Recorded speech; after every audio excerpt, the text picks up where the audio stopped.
Freedom from the Known by J. Krishnamurti. Who is J. Krishnamurti?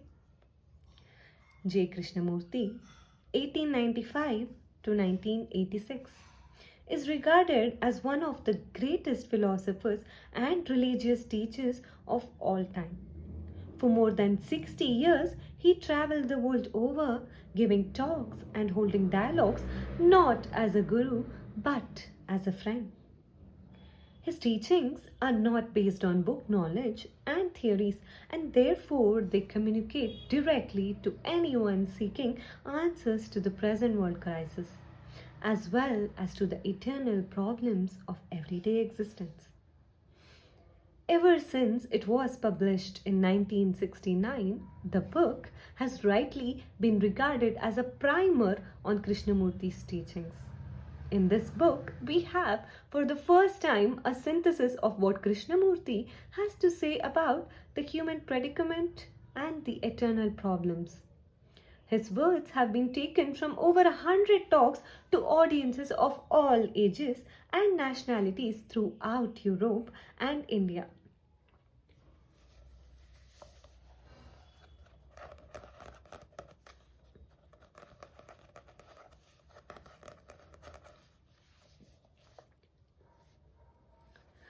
Let's just read a small excerpt from this book. Have you ever found security in any of your relationships? Have you? Most of us want the security of loving and being loved. But is there love when each one of us is seeking his own security, his own particular path? We are not loved because we do not know how to love. This is an excerpt from the chapter Love in this book. Let's just read the chapter for some time.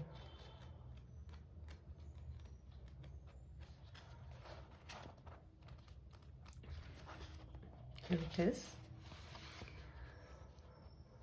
The demand to be safe in relationship inevitably breeds sorrow and fear. This seeking for security is inviting insecurity. Have you ever found security in any of your relationships? Most of us want the security of loving and being loved. But is there love when each one of us is seeking his own security and path? What is love? The word is so loaded and corrupted that I hardly like to use it. Everybody talks of love, every magazine and newspaper, and every missionary talks everlastingly of love. I love my country. I love my king. I love some book. I love that mountain. I love pleasure. I love my wife. I love God. Is love an idea? If it is, it can be cultivated, nourished, cherished, pushed around, twisted in any way that you like. When you say you love God, what does it mean?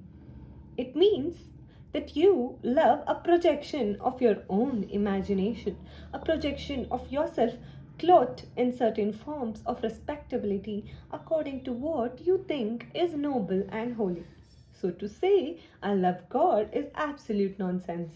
When you worship God, you are worshipping yourself, and that is not love. Because we cannot solve this human thing called love, we run away into abstractions. Love may be the ultimate solution to all man's difficulties, problems. So, how are we going to find out what love is? Is it by merely defining it? The church has defined it in one way, society in another. And there are all sorts of deviations. The emotional exchange, the companionship, is that what we mean by love? That has been the norm, the pattern, and it has become so tremendously personal, sensuous, and limited that religions have declared that love is something much more than this. In what they call human love, they see there is pleasure, competition, jealousy, the desire to possess, to hold, to control, and to interfere with another's thinking. And knowing the complexity of all of this, they say there must be another kind of love, which is divine, beautiful, untouched, uncorrupted. Throughout the world, so called holy men have maintained that to look at a woman is something totally wrong. They say you cannot come near God if you indulge in sex. Therefore, they push it aside, although they are eaten up with it. But by denying sexuality, they put out their eyes and cut out their tongues, for they deny the whole beauty of the earth. They have starved their hearts and minds, they dehydrated human beings, they have banished beauty because beauty is associated with women. Can love be divided into the sacred and the profane, the human and the divine, or is there only love? Is love of the one and not of the many?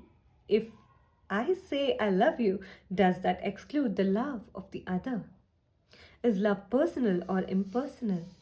Moral or immoral? Family or non family? If you love mankind, can you love the particular? Is love a sentiment, an emotion, pleasure and desire? All these questions indicate, don't they, that we have ideas about love, ideas about what it should or should never be, a pattern or a code developed by the culture in which we live. So, to go into the question of what love is, we must first free it from the encrustation of centuries, put away all ideals and ideologies of what it should or should not be. To divide anything into what should be and what is the most deceptive way of dealing with life. Now, how am I going to find out what this flame is which we call love? Not how to express it to another, but what it means in itself.